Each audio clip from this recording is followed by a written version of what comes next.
Hey guys, Quiz here back again with another video. In this video we're going to be talking about the Xbox One X again, which I'm really excited about because I have so much to say about this console. We're playing Halo 5 since this video is going to be kind of about Xbox One exclusives and Xbox One X exclusives.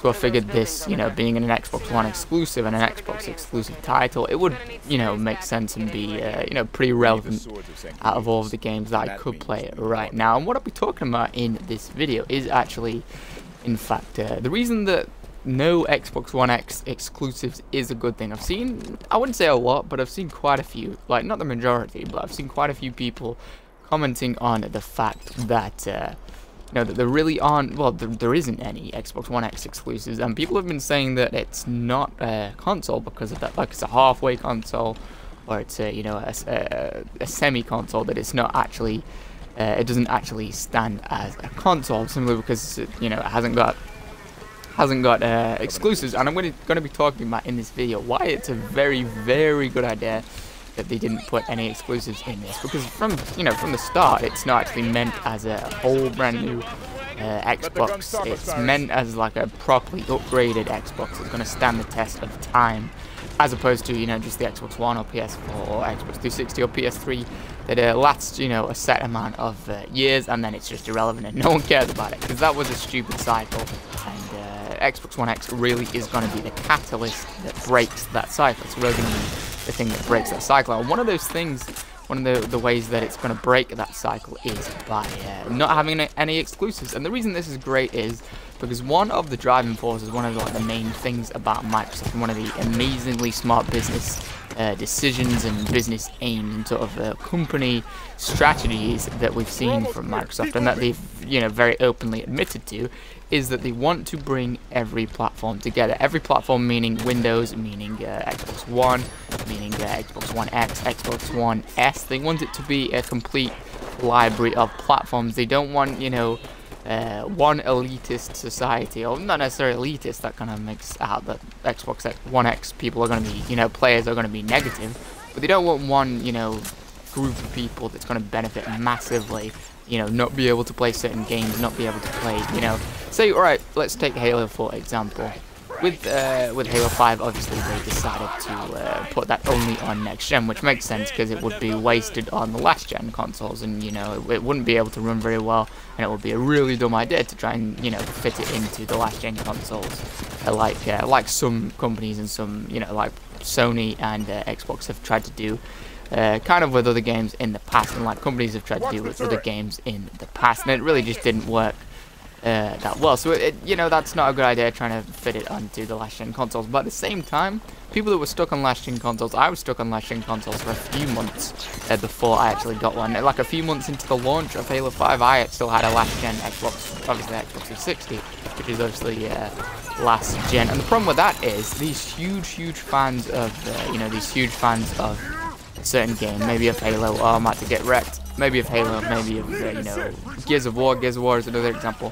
These potentially huge, massive, die-hard fans of a certain game, they're not going to get to enjoy, we all just got wrecked, sorry, this is a live commentary, but they're not going to get to enjoy any future installments of that game and of that game series, and at the same time they're not going to be able to purchase any. They're not going to be there to purchase or to put any money into that series, or into that well, really business, because each franchise is a business, and it's all about making money really at the end of the day, because it's Microsoft is still a company.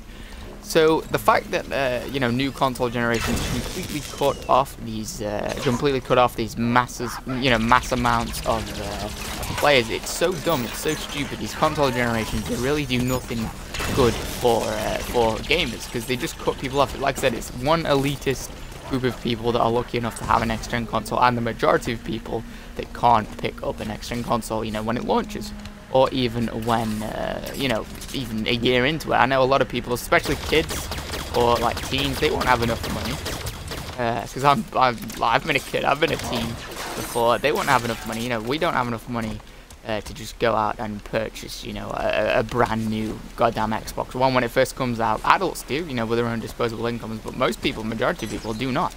Now, that's the reason, that's one of the major reasons why, no exclusives is an extremely good thing. It's a really good thing because it means that no one's going to be cut off from enjoying the future of, the future of their favorite installment. There isn't going to be any brand new games or, installments coming to Xbox One X that aren't available on Xbox One or Xbox One S, the Y Xbox One.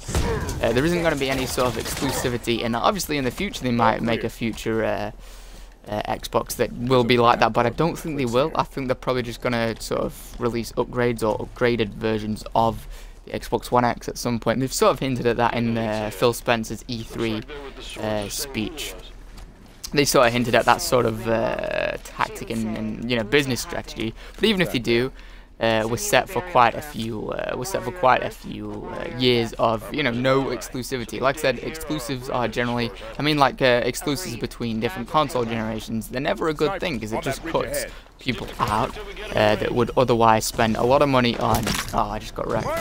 That would otherwise spend a lot of money on that product or on that series. It's the same with Gears of War. Like it was the same with Gears of War. That was fans were completely cut off from from continuing their their adventure into the Gears of War series unless they had an Xbox One when it came out, which Gears of War 4, which obviously it came out quite late. It's come out quite recently, obviously, but still, a lot of people might not. I know a lot of people still play on Xbox 360 simply because they're younger or maybe they're teens and they can't get that new console. So it's a really good thing that this new sort of, it's not a halfway console just because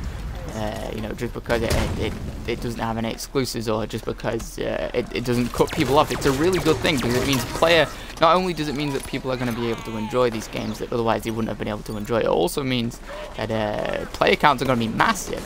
Everyone's going to be playing a game rather than half the people playing. Like for example, Halo 5 right now. When Halo 5 first came out, some Halo fans were playing Halo 5, and then the people that were stuck on Xbox 360 were stuck playing either Halo 4 or Halo Reach. They couldn't play the the Master Chief Collection or Halo 5. So the player count and the size of that player count was infinitely smaller and much smaller, and that negatively impacts everyone because obviously it's going to take longer to find a game, and you're not going to be able to find a game as quickly, and there's not going to be as many people to play with, and the player count's not going to be as big. Therefore, not as much money is going to be going into that game, and you're not going to get to see any more DLCs or not as many DLCs or stuff. It's kind of like a ripple effect. So it's really good that the players of the normal Xbox One, obviously I've got the normal Xbox One now. I haven't yet pre-ordered the Xbox One X. People like me, everyone, really the majority of people, the majority of Xbox players, they're really not going to be able to buy a brand new.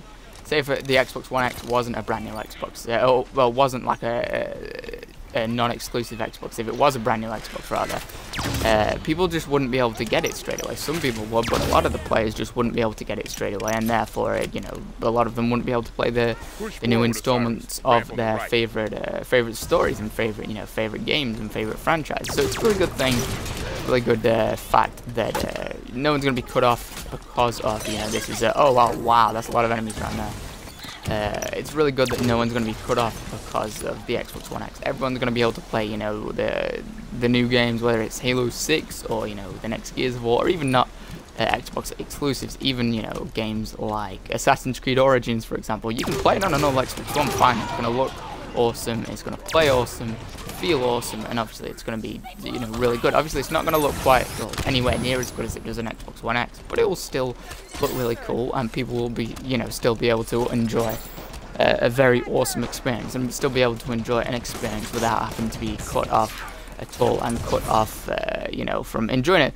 Now there is a flip side to this argument. When I do sort of topic videos like this, or when I just talk about this, just thinking about it, I like to think of both the sort of the impact or both the sort of opinions and perspectives. This could be a bad thing because people focus on one of the main reasons game developers don't choose to focus on last gen consoles and next gen consoles, obviously because the last gen consoles hold it back because they need a lot more work to make things run on them because they're much weaker and everything. But not only that, but also because it consumes like company time. It takes up employee time. It takes up focus, and part of the focus, or even half the focus, maybe even more than half the focus of the company is going to be taken up by that last gen, trying to make it run on that last gen. This could also be the case with Xbox One X. It could be if you think about it. because oh, what the hell was that? I got wrecked. Because people are going to be focusing, or companies are going to be focusing on the Xbox One X, the normal X, and the normal Xbox One. I'm not sure you could really count the Xbox One S as its own console. It's really just an Xbox One, but slightly upgraded and slightly better. But you know, they're going to be focusing on 2 Xboxes now, on top of the PC version and the PS4 version, which could put more pressure on game developers, but at the same time, it's not like it's a completely different console, you know, with a completely different sort of design, architecture, and infrastructure. It's still running, you know, the same sort of methods as the Xbox One. It's just massively upgraded and massively amplified. They can probably, you know, develop and optimize each game to the Xbox One, and then just make it run even better. Sort of like turn up the volume and turn up the notches on the Xbox One X and make everything, you know, run extra, ultra, super freaking Xbox One, if that makes any sense. They can probably just configure it to the Xbox One and then take it over to the Xbox One X, and obviously it'll require extra time and everything, but at the same time, it won't be like configuring it for a brand new console, because it will probably still follow some of the same design principles and design sort of methods or optimization methods. So what I'm saying is it'll probably still be kind of similar to just optimizing a certain game to run on the normal Xbox, as opposed to, you know, a brand new Xbox or a brand new console. So it's not the same. It doesn't have the same sort of degree of that, you know, because there's an extra console, and it makes it's gonna make games worse off in the long run. Probably not. It's probably not, because like I said, it's still an Xbox One. They're still going to use a lot of the methods to optimize the game on an Xbox One as they will on the Xbox One X. Only they'll just be able to turn everything up to sort of 4K, Ultra HD standards and everything. So it's just going to be, you know, improved even further, and it's not going to take anywhere near the same amount of time as if it was, you know, the Xbox 2, for example, and it was running on a completely different sort of design principle and design architecture. So I don't think that problem's really going to be there. And I think that nowadays, a lot of the companies, well, let's just put it this way: if any of the games are running at 4K or, you know, like 1080p max graphics settings and 60 frames per second, if any of those games are running at that, then I'm willing to bet that the company behind that game is a pretty big company, and that it can, you know, spare the extra employees, and that it's probably not going to, say Ubisoft, for example, or EA, or BioWare, or whatever it is, Halo, you know, 343 Industries, Halo. They're big enough companies to spare, you know, the extra time and the extra money and the extra focus to make it run on the, you know, the Xbox One X as well. So I don't think to get back to my original point, it doesn't make it a halfway house or a halfway console simply because it's got no exclusives to it. It's still a console, and it's still a damn awesome one at that. It just means that no one's going to be cut off. Windows, you know, Windows PC players, Xbox One players, Xbox One S players, and Xbox One X players are all going to be playing in the same match, essentially.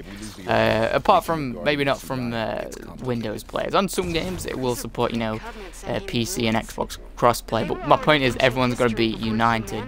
Everyone's going to be able to play together, and we're all going to benefit from that. We're going to have massive player counts in each games. You know, in every game we play, the games are going to be full of more, you know, players, and then because of that, the game's going to get more funding, more attention from its publishers, say EA or Ubisoft. We're going to see more DLC and more sort of more support further down the line, further into the months after a certain game's been released. So it's better for everyone that you know, we're all united like this, and they follow the same sort of principle, not to the same extent and not as convenient for the player, but they follow the same principle with the PS4 Pro and the PS4. Like I said, not to the same extent. Sony doesn't seem big on necessarily making it convenient for their players and, you know, easy for their players. Certainly not to the extent of Microsoft over the past sort of 5 years or 10 years. But, you know, they still did the same sort of thing, and it's a cool thing to see in the gaming industry. And it's a nice change because, you know, last gen, looking back 10 years or 15 years, this sort of thing wasn't really there. Obviously when a new sort of console came out, it was get that or you can't play your favorite games anymore. You can't follow the story. You can't, you know, see where the story ends up. Like, I was a big fan of Mass Effect. Not if I was a big fan of Mass Effect. I am a big fan of Mass Effect. I love the the original 3 games. If I wanted to play the Mass Effect Andromeda story, I'd have to get an Xbox One or a PS4 obviously to continue on with that. But now we're not going to see any exclusive games. You have to buy an Xbox One X to get, because a lot of teens, a lot of kids, they're not going to be able to afford goddamn $500. No way, unless they're very spoiled and they have a lot of money to their name or to their family name, or they just for some reason have a job and super hard workers. But the majority of people aren't going to be able to enjoy it. So it's very cool that no one's going to be cut off, and no one's got to be sort of cut off into like a section where they can't continue their favorite stories and continue their favorite games and play the future installments. And like I said, I don't think it's really going to slow down the development or affect the development in a way that games end up being worse, because like I said, it's not a completely different Xbox. It runs on the same sort of principles as the Xbox One. It's just amplified massively and made massively more powerful. So everything you see on an Xbox One is going to be 100 times better on the X. So yeah, that's sort of my opinion on it. I like to sort of react to sort of stuff like this, because I see a lot of this stuff. Obviously, my word, no one has to agree with me. If you don't agree with me, it's fine. But I see a lot of this stuff, and I would be sort of thinking all of this conversation out in my head anyway, trying, thinking about the whole situation, my opinion on it. So I might as well make a video out of it. It makes sense to make a video out of it, and we just killed that hunter to celebrate the end of this video, because it is the end of the video. If you guys find it sort of informative or interesting at all, leave a like. It would really help me out, and I'd really appreciate it. If you want to see any more of my videos, definitely stick around and subscribe. Anyway, thank you guys so much for watching, and I'll see you all in the next video.